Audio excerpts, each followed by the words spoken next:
Are you a thoughtful leader? Maybe you are. Maybe you think you are. Let's find out. I'm Mindy Gibbins-Klein. I'm author of The Thoughtful Leader and host of the Thoughtful Leader podcast.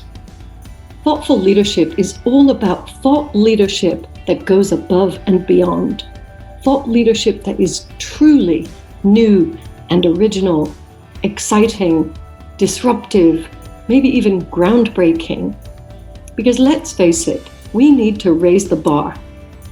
My guests and I are absolutely obsessed with finding truly original thought leadership, and I'm going to bring you so many exciting ideas and opportunities, things for you to think about, and chances for you to push your thinking that you'll be very glad you tuned in.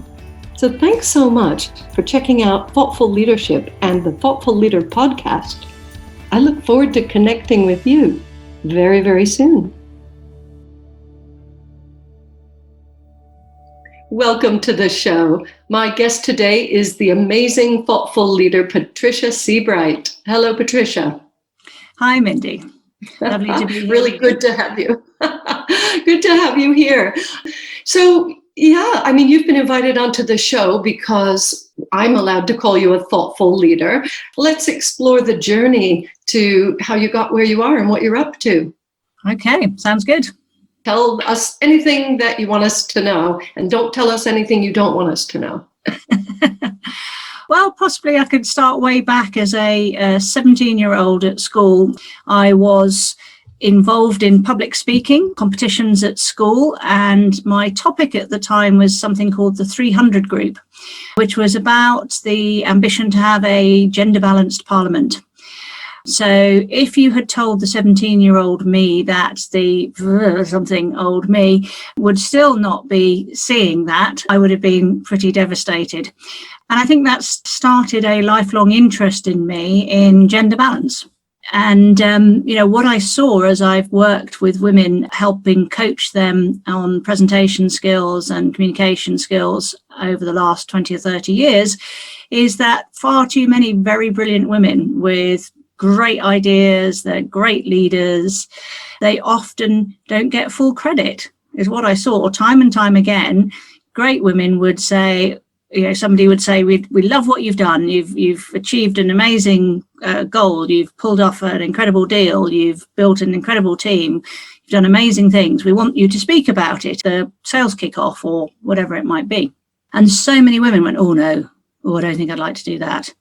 I'll get, my deputy to do that. They'll be much better at it than me. That's fine. Oh, and then actually I'm really busy and I've got to be in Paris next week. They find almost any reason not to speak.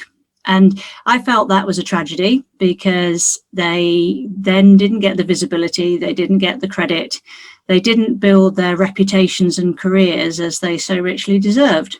So, that's really, and I've been observing that for many, many years, and that's really where this book came from. I really want women to speak out more. Yeah, well, thank you. I know you're really passionate about it.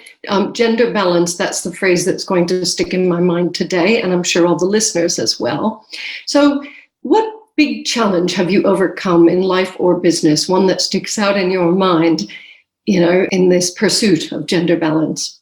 It's an interesting one.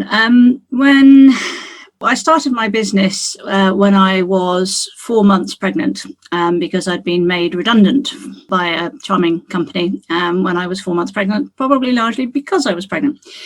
And so at the time I thought, well, nobody's going to employ a 4 month pregnant woman. I might as well go and start my own business. So I did. So that definitely was quite tricky, as you can imagine. But I did it successfully, and nearly 20 years later, I'm still doing it.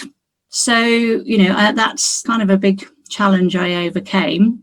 And, in part, it's again, women standing up for their own rights, advocating for themselves and refusing to be rolled over.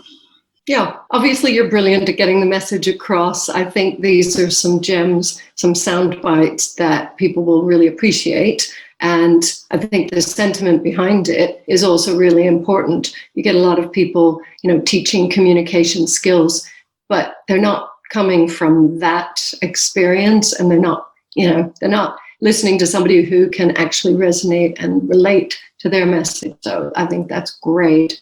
Yeah, I do find a lot of communication experts and speaking experts, many of whom are great, of course, but many come from perhaps a performance arts background.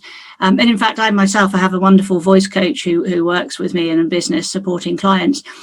But I think your point about, if you're going to be helping businesswomen, for example, you've got to have been in there. You've got to know how some of these techniques and how some of these approaches are practical in the business world and what isn't. Reciting Shakespeare well is one thing, but how do you translate that into delivering the annual report?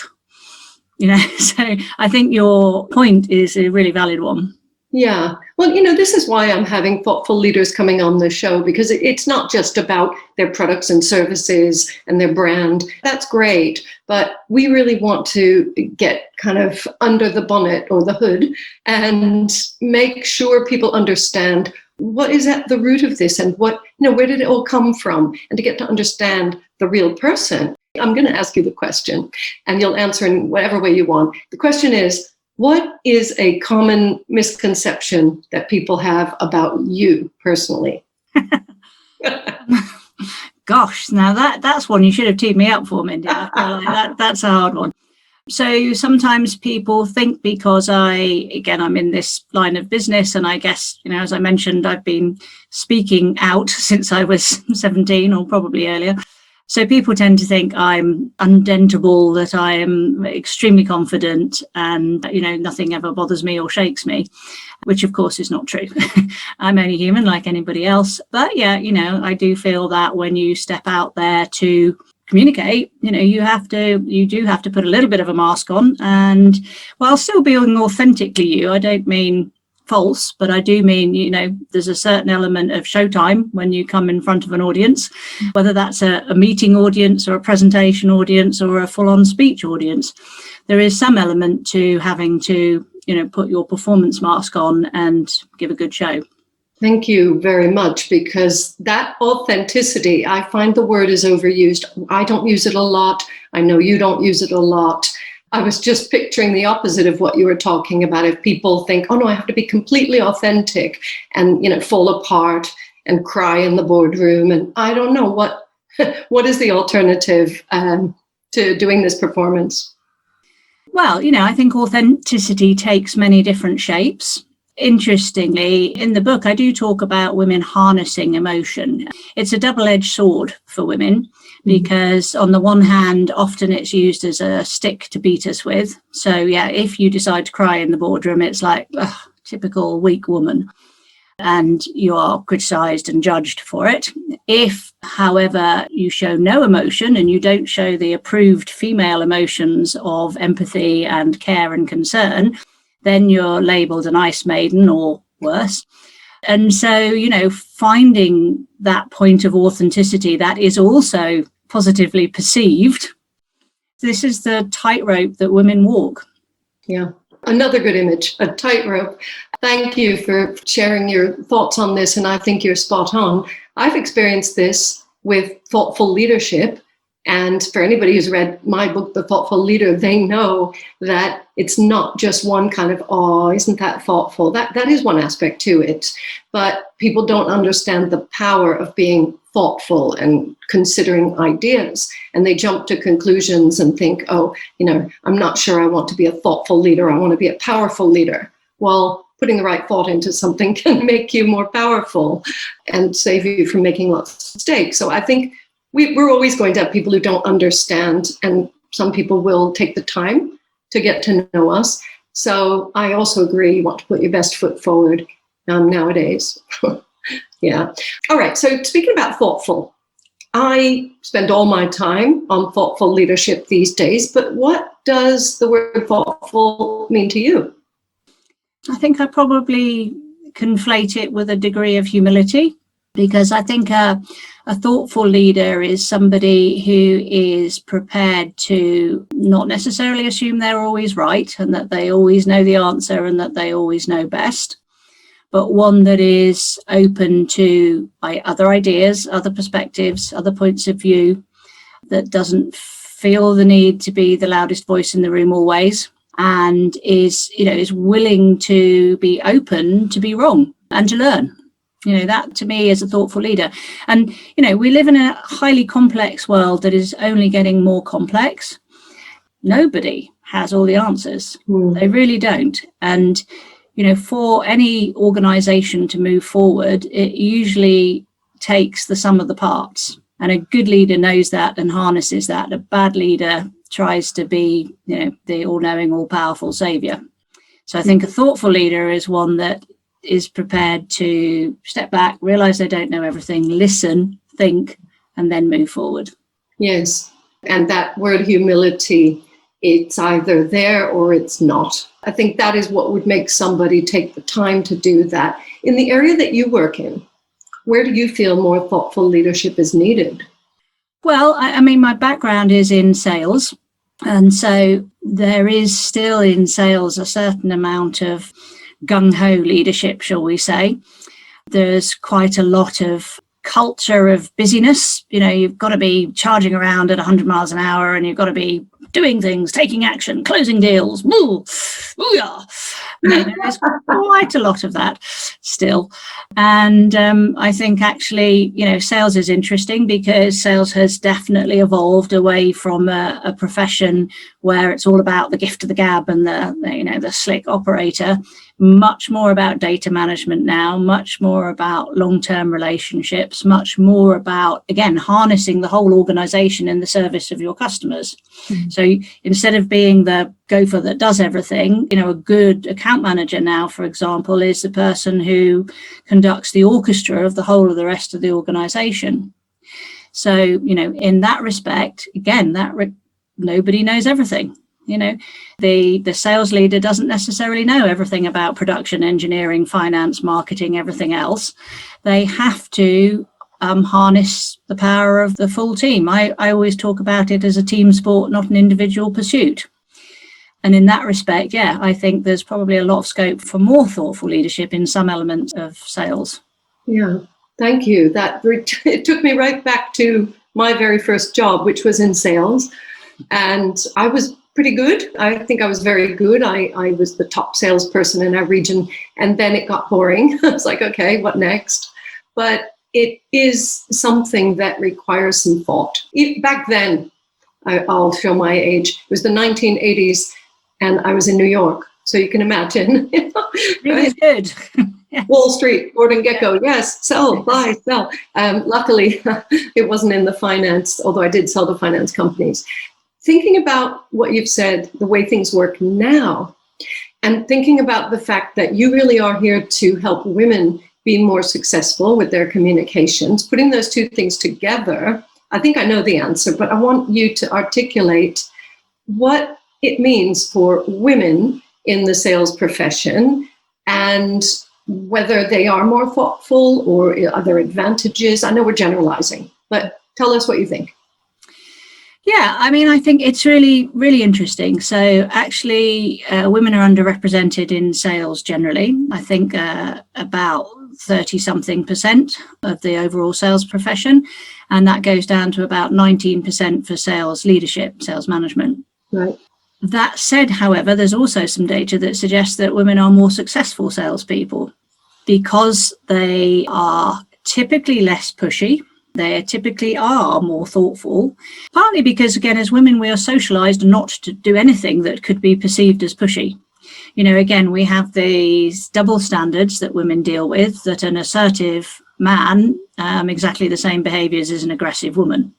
An ambitious man is a pushy woman, and so forth. So, women know this often subconsciously, and they are constantly self-editing to try and make sure they're not perceived as that. Sometimes that's good. Sometimes the self-editing goes too far into self-depreciation, which is not helpful at all. But on the whole, women do think a lot more. They push a lot less, and they probably build relationships more and better. So, actually, I think women in sales, and particularly the new sales, right? So the old sales where the gift of the gab days are gone or going, certainly in complex B2B selling. And, in the new, more sophisticated, complex sales world, women will do very well. However, there is a real need for culture shift because there is still some very strong elements of toxic macho-ness that is not helpful. Wow. The new world of complex B2B selling. I really get this, that you're talking about not just sales as a profession, but obviously women selling themselves well in every situation. And that, it's very good to niche. As you know, we're all familiar with niching or niching. Get rich in your niche. And certainly in the sales profession, or when you're selling yourself for an important opportunity, well, there's plenty of opportunity to get rich in a niche. I'm now thinking about the possibilities for women in sales to really up their game. I know it's only a subset of what you do, but do you find you're more and more, working with sales teams and women in sales teams? In fairness, I work with a huge range. I mean, at the moment, one really interesting thing I'm doing at the moment, for example, is working with a group of female data scientists, which again, women in technology have some of the same issues as women in sales, because again, women are underrepresented in that respect. But yes, I think I do think that women in sales particularly need to be heard more. Again, because it has been, and in many environments, not all, but in many environments and industries, women are the minority. We get into this, you can't be what you don't see. And so if women are not the ones out there leading the sales conference, if they're not the ones, making themselves very visible and heard in meetings, then they're always not seen as the leadership material. And so that probably accounts for the dropout rate of 30 something women starting out in the profession and 19 or less by the time it gets to management, senior management. So yes, I do think women in sales, they probably need support in making sure that even though they might not be in a conducive environment to them speaking out, they still need to speak. Because I suppose one of the premises in my book is about, it's funny because sometimes people look at speaking, whether it's in meetings or presentations, and think that's a small subset of my overall skills. What I'm really good at is sales or data or engineering or whatever else. What people miss is how important the speaking piece is. It's like your shop window. I tell a story in the book of a vice president of marketing. I was coaching a CEO and a vice president of sales at an event, and they did very well, I'm glad to say. But the vice president of marketing did a horrible job. Won't go into why, but he did. But I saw all the feedback afterwards because I'd been coaching these others. And what people said about him was not, oh dear, what a terrible presenter he is. What they said was, why is an idiot like this our marketing director? So what you need to really understand is when you're in meetings, when you're in public forums, meetings, presentations, etc., that's what most people see of you. That is how they judge you. That is how they judge your whole professional competence. And it's not fair. It really isn't fair, because you might be a terrible speaker, but a great engineer or accountant or salesperson or whatever. But that's how you're going to be judged. And that affects. So the point is that if you don't do this speaking piece well, it affects your whole career. Yeah. Well, I think on that scary note, let's just flip it. If you do it well, it also affects your whole career. That's why I wrote the book, because I want okay. Well, this is my chance to say to people, well, first of all, tell everybody how they can find you and get in touch with you. Obviously, there's the book, She Said. So there is. And yes, otherwise you'll find me at archimedesspeaks.com, Archimedes being the name of my business. And on there, you'll find all kinds of tips and videos and best practices. You'll also find Archimedes Consulting Limited on Facebook. And again, I write very regularly on tips from looking at other people and speeches and how people have done a good job or a bad job. So hopefully there's some really useful content for people on all of those places. Great. Well, I will just say thanks very much, Patricia Seabright, for spending this time with us and for the very lively conversation about gender balance, women being heard, women in sales, careers, Thank you very much for sharing so openly today with everybody. Thank you very much.